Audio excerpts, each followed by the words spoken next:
राजनेता हो या आम व्यक्ति हो, कांग्रेस ने लंबे समय से इस देश में शासन किया और उसने लोगों तक जानकारी पहुंचने ही नहीं दी। वो तो आदरणीय नरेंद्र भाई मोदी के पिछले 12 साल के कार्यकाल में ऐसे कई महान हीरो जिन्होंने देश के नवनिर्माण में, देश की आजादी में अपना योगदान दिया था, उनकी कहानियां लोगों तक पहुंचनी शुरू हुई। लाचित बड़फुकन को कौन जानता था? सरदार पटेल की स्टैचू ऑफ यूनिटी बना करके पूरे विश्व में उनके कीर्ति की प्रतिष्ठा अगर नरेंद्र भाई मोदी ने नहीं किया होता तो उनके कद के बारे में शायद आने वाली पीढ़ियों को जानकारी नहीं होती। उसी प्रकार से डॉक्टर श्यामा प्रसाद मुखर्जी, जिन्होंने एकता और अखंडता की रक्षा के लिए जम्मू कश्मीर के भारत में पूर्ण विलय के विषय को लेकर के परमिट प्रथा का विरोध करते हुए एक देश दो प्रधान दो विधान दो निशान नहीं चलेगा का नारा देकर के भारत माता के चरणों पे अपने प्राणों की आहुति चढ़ाई, उसके बारे में इस देश के लोग जानते नहीं हैं। झारखंड में शासन करने वाले लोग भी आज के पीढ़ी के वही लोग हैं जो कांग्रेस के मारे हुए हैं, जिनके कारण डॉक्टर श्यामा प्रसाद मुखर्जी जैसे लोगों की कीर्ति उनके ध्यान में नहीं है। अगर वो जानते डॉक्टर श्यामा प्रसाद मुखर्जी का योगदान तो ऐसा कभी नहीं करते। इस राज्य में 90 लाख बांग्ला भाषी लोग रहते हैं,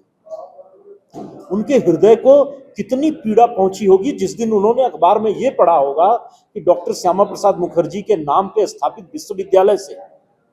उनके नाम को हटाया जा रहा है। मैं इसको उस व्यवस्था के कारण उत्पन्न हुई स्थिति मानता हूं, जिस व्यवस्था ने ऐसी परिस्थिति पैदा की कि आज के राजनेता डॉक्टर श्यामा प्रसाद मुखर्जी जैसे महान लोगों के योगदान के बारे में जानकारी नहीं रखते। अगर ये जानकारी होती तो ऐसी घटना कभी नहीं होती। ही नहीं, पूरे देश भर में 1947 के बाद से लंबे समय तक जिनका शासन रहा, उन लोगों ने अपनी जिम्मेवारी का निर्वहन ठीक से नहीं किया। वो इसी में परेशान रहे कि इस देश में जो कुछ भी हुआ, देश की आजादी से लेकर के देश को आगे बढ़ाने तक सारा नेहरू गांधी परिवार ने ही किया। इस चक्कर में उन लोगों ने देश के कई महापुरुषों के साथ अन्याय किया, जिसमें एक प्रमुख डॉक्टर श्यामा प्रसाद मुखर्जी हैं। देश की एकता और अखंडता के लिए जो योगदान और जो त्याग डॉक्टर श्यामा प्रसाद मुखर्जी ने किया है, अगर उसकी बराबरी करनी हो तो केवल सरदार वल्लभ भाई पटेल से की जा सकती है। जिस प्रकार से सरदार वल्लभ भाई पटेल ने प्रिंसली स्टेट्स को भारत का अभिन्न अंग बना करके भारत की एकता और अखंडता को सुनिश्चित किया था, उसी प्रकार से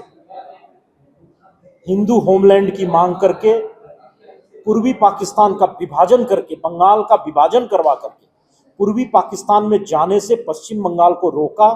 और भारत का अभिन्न अंग कलकत्ता के साथ आज का पश्चिम बंगाल बना, तो ये डॉक्टर श्यामा प्रसाद मुखर्जी के कारण बना। देखिए, डॉक्टर श्यामा प्रसाद मुखर्जी जी की 125वीं जन्म जयंती के अवसर पर एक दिन पहले हम लोग आज कार्यक्रम सेंट्रल लाइब्रेरी में आयोजित कर रहे हैं, क्योंकि नई पीढ़ी को डॉक्टर श्यामा प्रसाद मुखर्जी जी का विचार और व्यवहार और उनके किए गए कार्यों की जानकारी होनी चाहिए। इसलिए छात्र सम्मेलन भारतीय जनता युवा मोर्चा रांची महानगर द्वारा इस सेंट्रल लाइब्रेरी में आयोजित किया गया है। और चूंकि श्यामा प्रसाद मुखर्जी विश्वविद्यालय भी इसी कैंपस के बगल में है, तो यहाँ के छात्रों में किस प्रकार से स्वामी मुखर्जी जी का योगदान नई पीढ़ी के छात्रों में जाए, इसके लिए ये संगोष्ठी का आयोजित किया गया था। और जब श्यामा प्रसाद मुखर्जी जी का जन्म जयंती आता है तो लोग कश्मीर को नहीं भूल सकते, लोग बंगाल को नहीं भूल सकते और उनके किए गए कार्यों को भी नहीं भूल सकते हैं। इसलिए नई पीढ़ी में उनका पूरा विचार किस प्रकार से समाहित हो सके, आत्मसात हो सके, इसके लिए आज सेंट्रल लाइब्रेरी में ये संगोष्ठी का भारतीय जनता युवा मोर्चा द्वारा आयोजित किया।